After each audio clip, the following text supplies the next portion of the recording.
नमस्कार दोस्तों, स्वागत है आप सभी का हमारे ऑनलाइन यूट्यूब चैनल विद्यापीठ गुरुकुल पर। दोस्तों, हमारी जो भारत का भूगोल की सीरीज चल रही थी, उसकी आज ये हमारी नेक्स्ट क्लास है। ठीक है,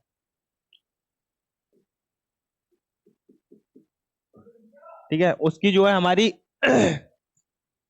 6 क्लासें हो चुकी हैं। और पिछली क्लास में मैंने आपको पश्चिमी घाट के बारे में सब कुछ बताया था। उस पे जो मैदान है, उसकी उस पे जो पर्वत चोटियां हैं, जो कुछ भी था पश्चिमी घाट के बारे में इंपोर्टेंट, वो मैंने आपको सब कुछ बता दिया था।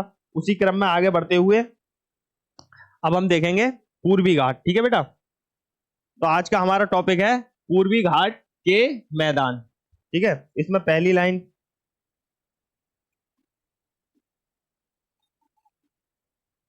पूर्वी घाट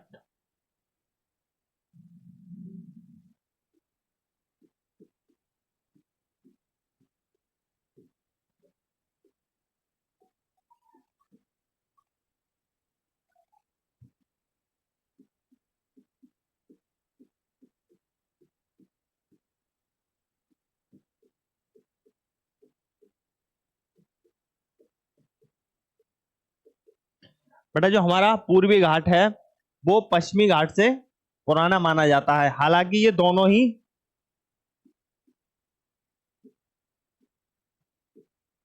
पूर्वी तथा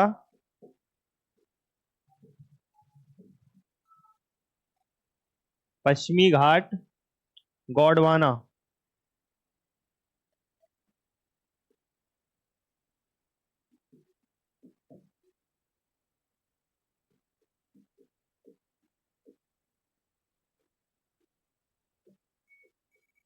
गोंडवाना लैंड का ही हिस्सा है।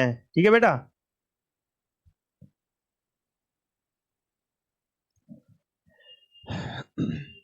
इसमें बेटा तीसरा पॉइंट है,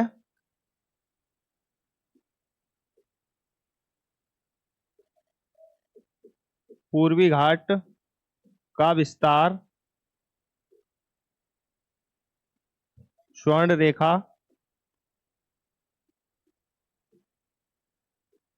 रेखा नदी से कन्याकुमारी।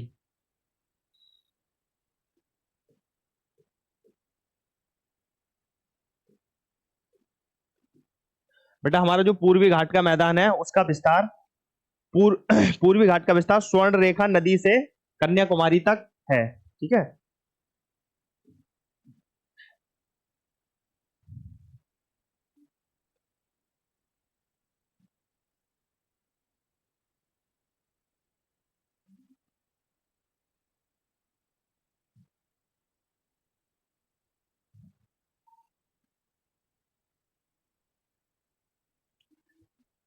ठीक है। इसमें नेक्स्ट देखेंगे,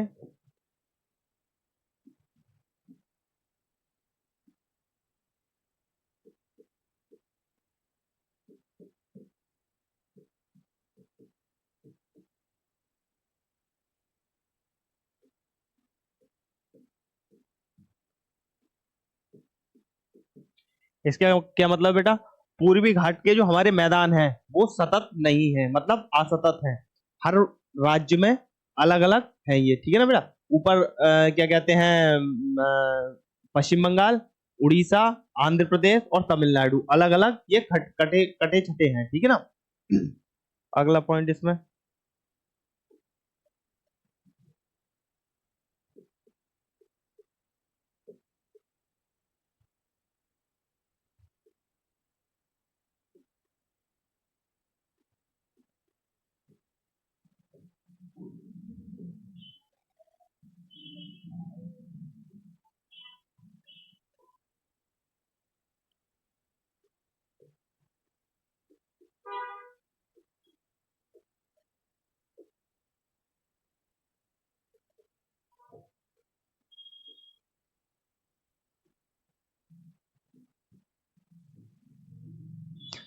बेटा जो हमारे पूर्वी घाट के मैदान है वो पश्चिमी घाट की अपेक्षा अधिक चौड़े तथा गहरे हैं। ठीक है, ये लाइन याद रखेंगे, अधिक चौड़े तथा गहरे तो हैं, मगर ऊंचाई पश्चिमी घाट की ज्यादा है पूर्वी घाट से। ठीक है ना। इसकी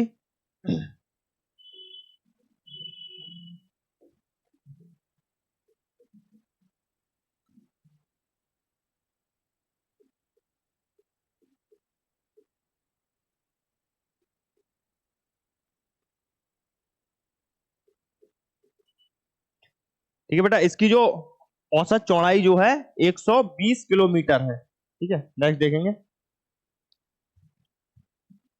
ऊंचाई वाला अभी नहीं हुआ है, ठीक है, इसमें देखेंगे।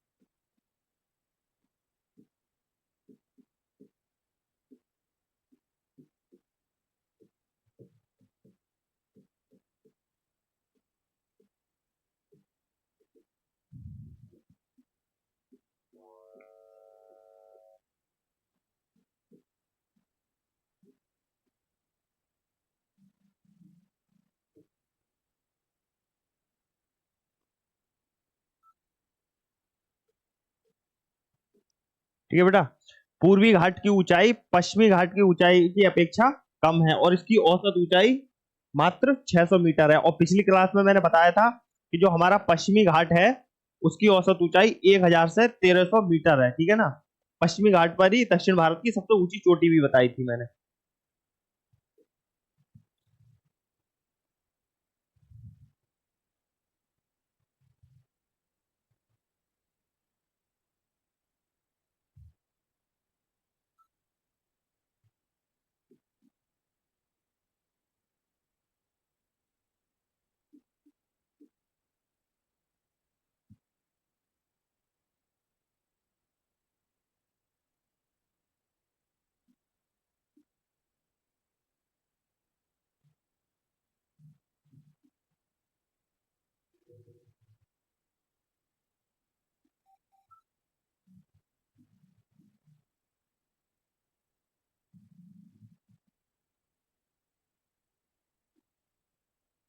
ठीक है, इस लाइन का क्या मतलब बेटा, जो हमारे पूर्वी घाट है उनके तटों की गहराई गहराई कम है। ठीक है ना, इसमें गहराई कम तथा उथले।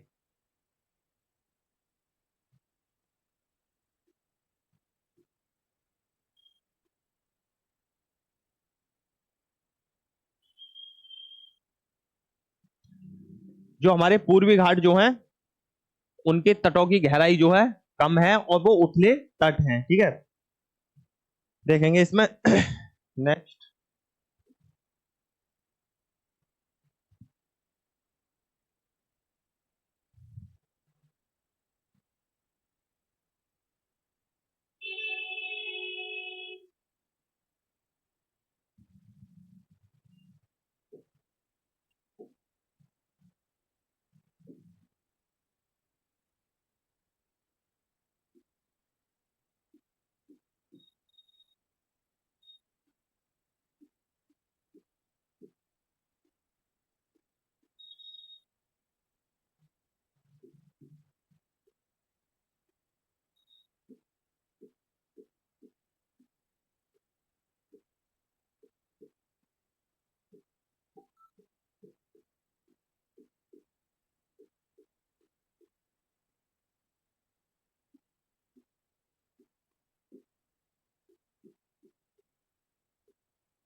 ठीक है बेटा, ये 1 2 3 4 5 पॉइंट लिखे हैं मैंने। तटों का उथला होना, तटों का कम गहरा होना, पहाड़ियों का असतत होना, तटों का तटों की अधिक चौड़ाई होना और लैगून झीलों का होना, इन सबका एक मुख्य कारण है, अगर कभी पूछता है, उनका सबका कारण है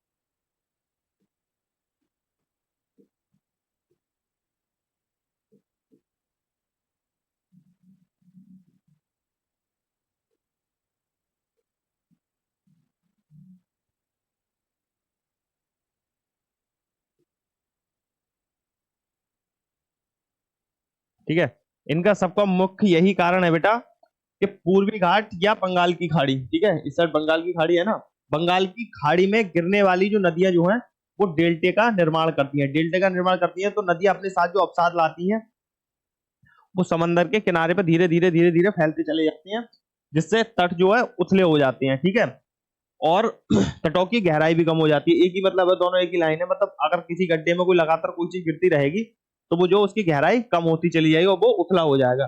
पहाड़ियों का असतत होना, असतत मतलब ये सतत नहीं है, क्योंकि यहाँ पर महानदी, गोदावरी, कावेरी, कृष्णा, बैगई, बहुत सारी ऐसी नदियां हैं जो बंगाल की खाड़ी में गिरती हैं और ये लगातार यहाँ की जो पर्वत श्रेणियां हैं उन्हें लगातार घिस रही हैं, ठीक है ना, इस वजह से इसकी जो पर्वत श्रेणियां जो है बीच बीच कूच से कट छट गई हैं, ठीक है ना, और ये तटों की अधिक चौड़ाई होना, चौड़ाई भी इनकी इसी वजह से हुई है कि धीरे धीरे धीरे धीरे जो नदियां अपने साथ अवसाद लेकर आई हैं वो धीरे धीरे धीरे वहां पर जमते चले गए हैं समंदर के किनारे पर।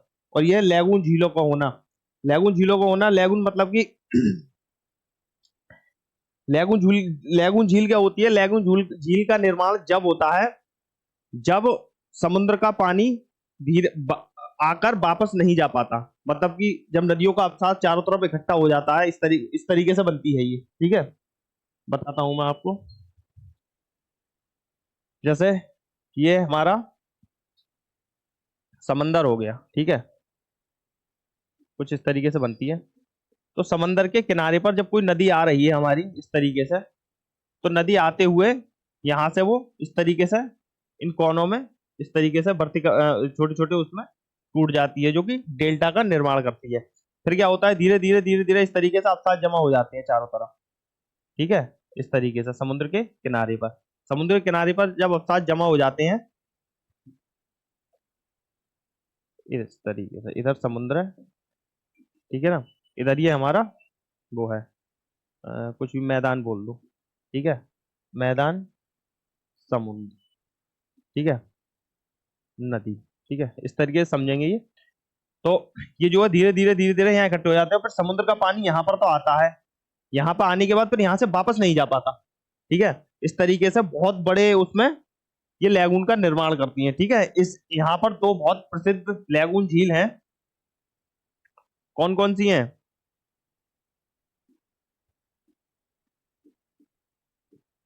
पुलिकट झील, पुलिकट झील है बेटा आंध्र प्रदेश में, ठीक है, और दूसरी है चिल्का झील,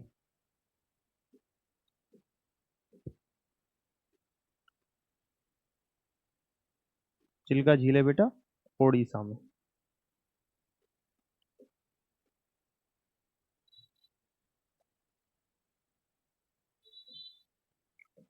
ठीक है। अगर कभी डायरेक्ट क्वेश्चन भी पूछता है निम्नलिखित में से कौन सी लैगून झील का उदाहरण है, तो चिल्का पुलिकट झील और चिल्का झील, ठीक है, ये दोनों जो है लैगून झील का उदाहरण है, ठीक है। झील तो बहुत सारी है, बेमनाड झील, राजसमंद झील राजस्थान की तरफ है, ठीक है, फुल्लर झील, ये जो है पुलकट झील, और खारे पानी की झील है, सबसे बड़ी खारे पानी की झील हमारी चिल्का झील है, ठीक है, और ये लैगून का उदाहरण है, इतना याद रखेंगे, ठीक है ना। इसके बाद देखते हैं नेक्स्ट। अच्छा नेक्स्ट नेक्स्ट है बेटा ये हमारी पहाड़ियां जो हमारे पूर्वी घाट पर पाई जाती हैं, जैसे मैंने बताया था ये जो है कटी छटी हुई है, ठीक है ना, तो है ना अलग अलग राज्यों में अलग अलग नामों से, और इनके बीच से यहाँ से महानदी, कृष्णा, गोदावरी नदियां जो बहती हैं, इस वजह से ये अलग अलग छट गई। इनके नाम जो है इसी ऑर्डर ऑर्डर में ही है ये, ठीक है ना। ऑर्डर में याद करेंगे। उड़ीसा में मलाईगिरी पहाड़ियां और महेंद्रगिरी पहाड़ियां, ठीक है। पिछले लेक्चर में बताया था, एक महेंद्रगिरी यहाँ पर चोटी है, यहाँ पर दक्षिण भारत की सबसे दक्षिणतम चोटी महेंद्रगिरी, ठीक है। ये चोटी है और वो पहाड़ी है, कंफ्यूज होना नहीं है इन दोनों में। ये उड़ीसा में है और ये है तमिलनाडु में, दक्षिण भारत की सबसे दक्षिणतम चोटी महेंद्रगिरी, ठीक है ना। उसके बाद आंध्र प्रदेश में नल्लामलाई, बेड़ीकोटा, पालकोटा, नागर पहाड़ियां, ठीक है बेटा। यहाँ पर ये चार मुख्य पहाड़ियां हैं। उसके बाद तमिलनाडु में जब जवादी पहाड़ियां, सेवरॉय पहाड़ियां, पंचमलाई पहाड़ियां और सिरुमलाई पहाड़ियां, ठीक है बेटा। यही जो है हमारी मुख्य जो है पूर्वी घाट की पहाड़ियां हैं। और ये जो है इनका जो है यही ऑर्डर है, देख लेंगे एक बार, ठीक है ना। मैप में देखेंगे तो ज्यादा याद रहेगा आप लोगों को। नेक्स्ट देखते हैं। नेक्स्ट नेक्स्ट है बेटा हमारे भारत के तटों के नाम, ठीक है बेटा।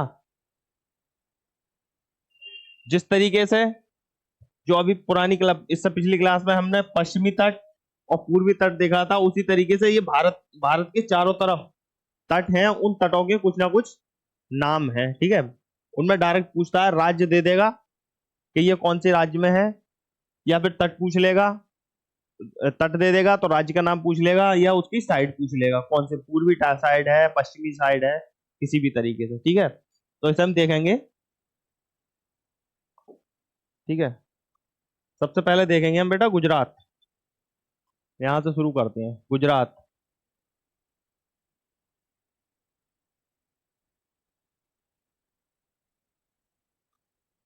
बेटा हमारा गुजरात का जो तट है उसे हम बोलते हैं काठियावाड़,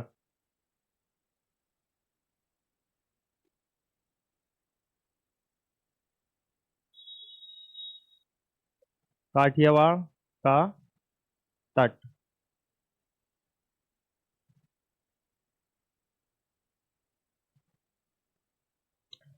ठीक है बेटा। गुजरात का तट जो है गुजरात के उत्तर से दमन तक काठियावाड़ तट, ठीक है ना। फिर नेक्स्ट देखेंगे,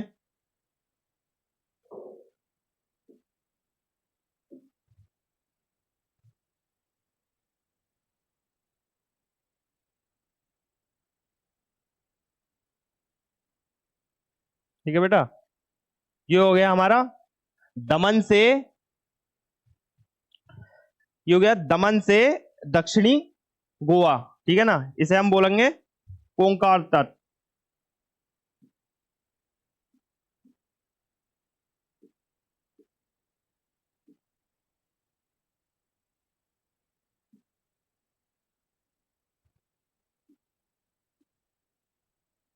ठीक है बेटा।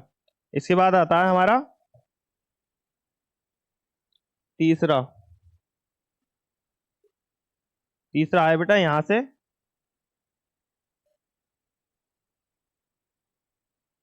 ठीक है, गोवा से कर्नाटक, गोवा और कर्नाटक के बीच में जो है इसे बोलेंगे बेटा हम कन्नड़,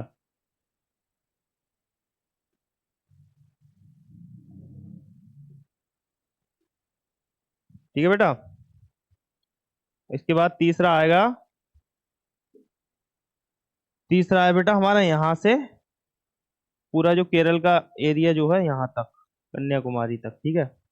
इसे बोलेंगे हम मालाबार,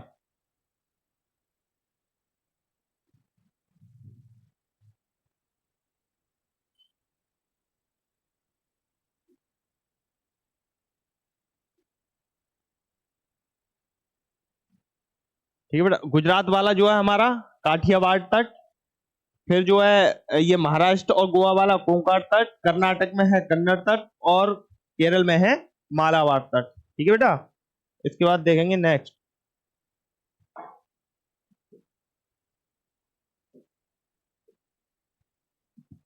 नेक्स्ट है बेटा ये यहाँ से इस जगह से।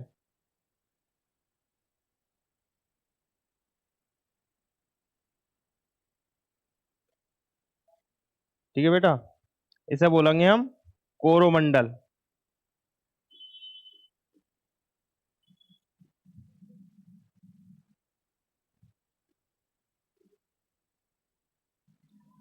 ठीक है बेटा, कोरोमंडल तट के बारे में मैंने आपको बताया था लौटता हुआ मानसून यहाँ पर जो है बहुत अधिक वर्षा करता है। ठीक है। इसके बाद जो है नेक्स्ट हमारा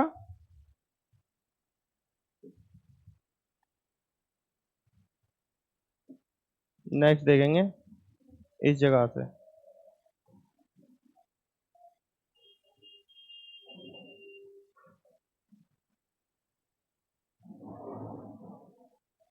यहाँ तक। ठीक है बेटा, ये है हमारा उत्तरी सरकार तट। ठीक है बेटा, एक और रह गया हमारा लास्ट, लास्ट और देखेंगे।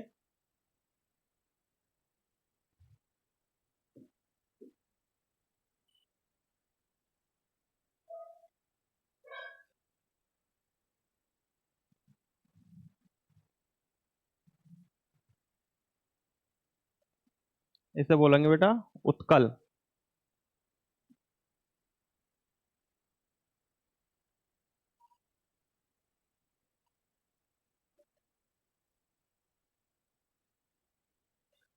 ठीक है बेटा, इसमें अगर क्वेश्चन बनाता है तो ये जो है तट का नाम दे देगा, राज्य पूछ लेगा। ठीक है, या फिर राज्य दे देगा, ऐसे पूछेगा मालाबार तट किस राज्य में है। ठीक है, केरल, तमिलनाडु, कर्नाटक, आंध्र प्रदेश। ठीक है, तो मालाबार तट जो है हमारा केरल में हो जाएगा।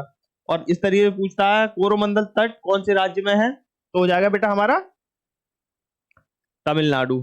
ठीक है, छोटा सा ही टॉपिक है, अच्छा है, इंपोर्टेंट है, क्वेश्चन से जो हमारे बन जाते हैं। ठीक है।